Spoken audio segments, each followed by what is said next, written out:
Olá, olá, olá! Meu nome é Miguel e hoje eu tô passando aqui pelo HSFH para falar um pouco sobre a trilogia da Fundação, que se consagrou com o passar do tempo um dos maiores livros, um dos maiores épicos da ficção científica, sendo premiado no Prêmio Hugo Especial com a maior série de ficção científica e fantasia de todos os tempos. Então não é para qualquer um. Se prepare aí que nós vamos desconstruir, entrar nessa obra de cabeça e, quem sabe, no futuro faremos mais vídeos sobre essa grande história de Isaac Asimov. Eu acho que a primeira coisa que eu tenho que falar, né, é sobre o autor. O Isaac Asimov, ele é, vendo atualmente, um dos maiores autores da ficção científica, já que a sua influência foi enorme fora dela também. O Asimov, ele é originalmente um doutor em bioquímica e ele fez muitos textos e livros e artigos, tudo isso, né, voltado para o meio acadêmico. E ele ficou conhecido também nessas mais diversas áreas.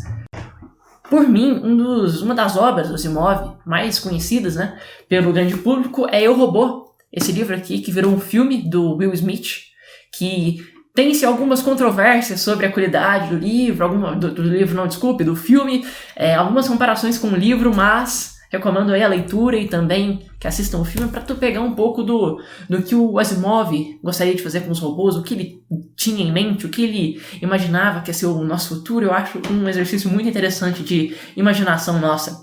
E o Asimov, ele começou a envolver o seu lado literário com as revistas Pulp, que, para dar um exemplo, H.P. Lovecraft escrevia muito Pulp, H.G. Wells e até o Robert E. Howard, né, criador do Conan, eram grandes nomes das revistas Pulp.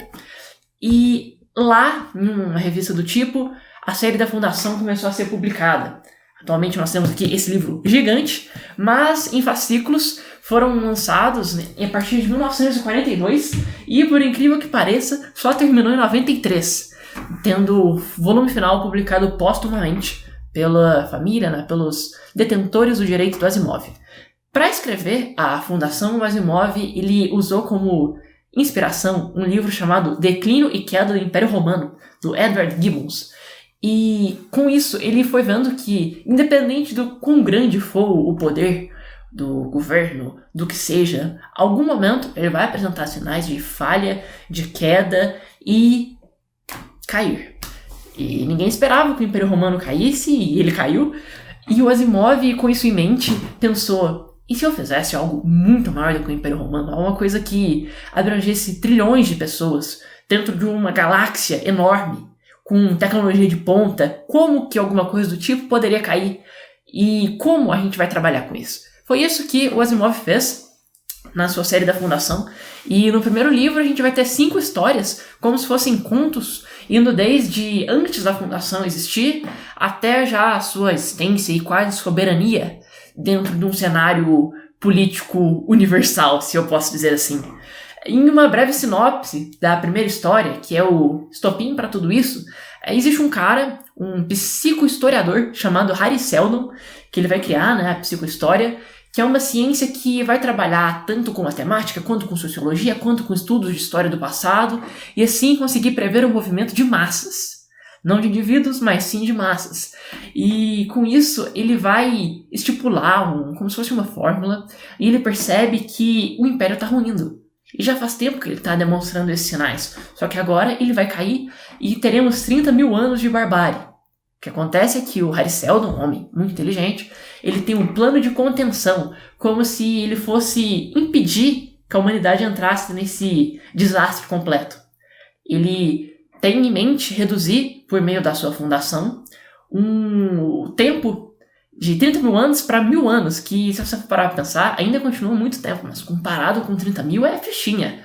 Com isso, ele chega, né, pessoal ali do Império Galáctico, e eles ameaçam o cara de morte, porque ele tá meio que indo contra o Império, tá falando mentiras, tá diminuindo a confiança pública no Império. Como que o cara podia fazer isso?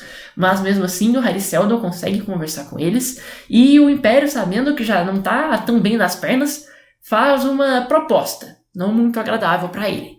Ele e seus seguidores, seus cientistas, vão ser mandados pro canto da galáxia, para as cucunhas, para a boca do lobo, e lá eles vão fundar, né, fazer a sua fundação e produzir o que o Hari Seldon chama de Enciclopédia Galáctica, desculpe, que é o modo de preservar o conhecimento sem ter grande dificuldade, já que assim as gerações futuras estarão mais cientes dos acontecimentos do passado e poderão planejar melhor o futuro.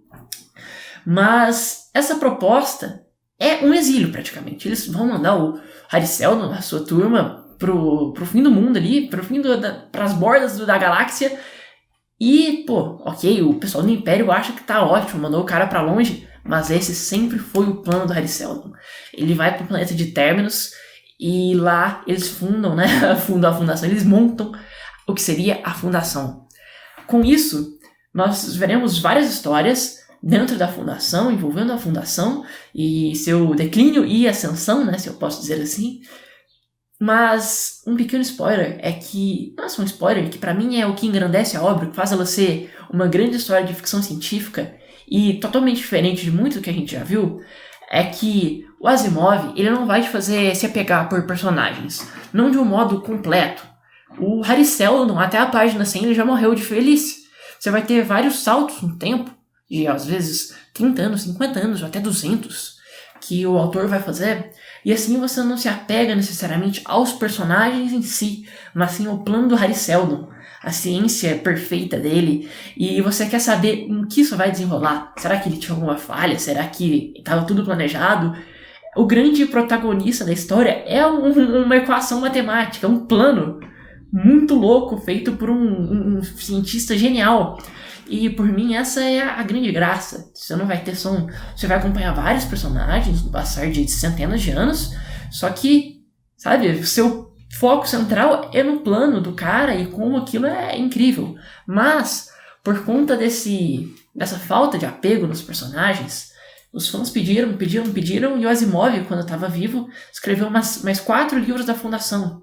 São spin-offs, e foi aí, né, que aconteceu de o último lançar póstumamente em 1993. São livros bem maiores do que a trilogia original. Eu ainda não li, pretendo lê-los, e agregam bastante ao universo da Fundação.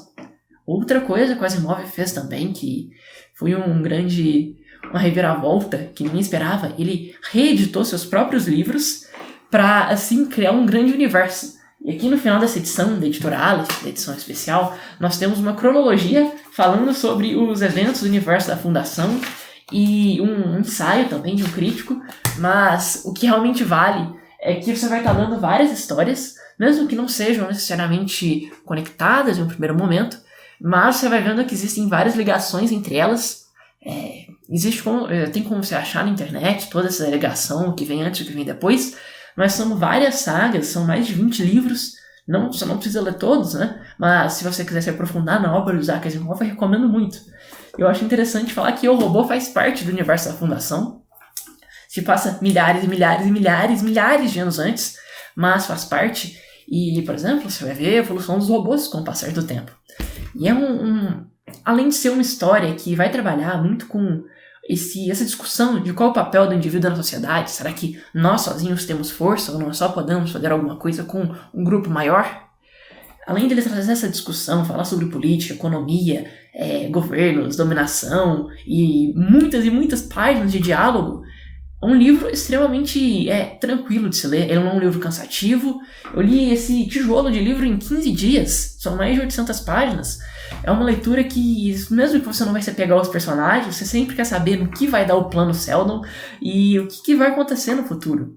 Eu acho que essa é uma das grandes graças das histórias do Asimov, assim como outro livro que eu estou lendo dele no momento, que é O Fim da Eternidade, que é um livro não tem a ver com o universo de Fundação, mas é um livro de viagem no tempo e que, mesmo que ele vá usar alguns conceitos complicados e muita loucura, você vai conseguir entender tranquilamente, você não vai ter uma grande dificuldade para sacar o que está acontecendo. Não é um livro cansativo. E olha que, por exemplo, a Fundação foi escrita nos anos 40. É bem atual, diria, a escrita. Uma outra coisa que, agora para finalizar, vale a pena falar, que é o grande motivo de eu estar vindo aqui, é que tá rolando uma série em live action da Fundação, feita pela Apple TV+. O showrunner da série é o David S. Goyer, que é responsável pelo roteiro de Homem de Aço, aquele filme do Superman com o Zack Snyder, e também tá participando da série de Sandman, adaptação dos quadrinhos do Neil Gaiman, que eu tenho aqui na estante. E os 2 primeiros episódios já saíram, acho que caso você tenha curiosidade, vale a pena. O primeiro episódio é bem fiel, o segundo já é completamente novo, não vou opinar muito sobre eles aqui, mas mais pra frente eu posso fazer um vídeo sobre isso. E o próprio Goyer falou que pretende contar a história da Fundação em 80 episódios, né? Que imaginou seriam 8 temporadas. É uma série bem cara de se produzir. Eu acho que a grande diferença, né, é que tem efeitos especiais muito bons, de alta qualidade, que você não espera para uma série de televisão. Por mais que atualmente nós temos várias e várias séries que têm efeitos de primorosos, efeitos de alto nível, mas eu recomendo muito que você conheça a Fundação. É uma história bem interessante e você vai ficar contando para outras pessoas por um bom tempo, ficar falando sobre, porque é algo cativante, assim como grandes histórias do próprio Asimov, que dispensa comentários, e eu já fiz uma grande apresentação dele antes. E eu agradeço pela sua audiência e pela sua paciência. Desculpa se alguma coisa tiver ficado não muito legal. Caso você tenha gostado, deixa um joinha. Caso você não tenha gostado, deixa um joinha invertido. Se inscreva aqui no canal da HSFH para ficar por dentro dos próximos lançamentos e falar sobre livros, filmes, séries, quadrinhos e muito roê, como o próprio nome já indica. Muito obrigado pela sua audiência novamente e até a próxima!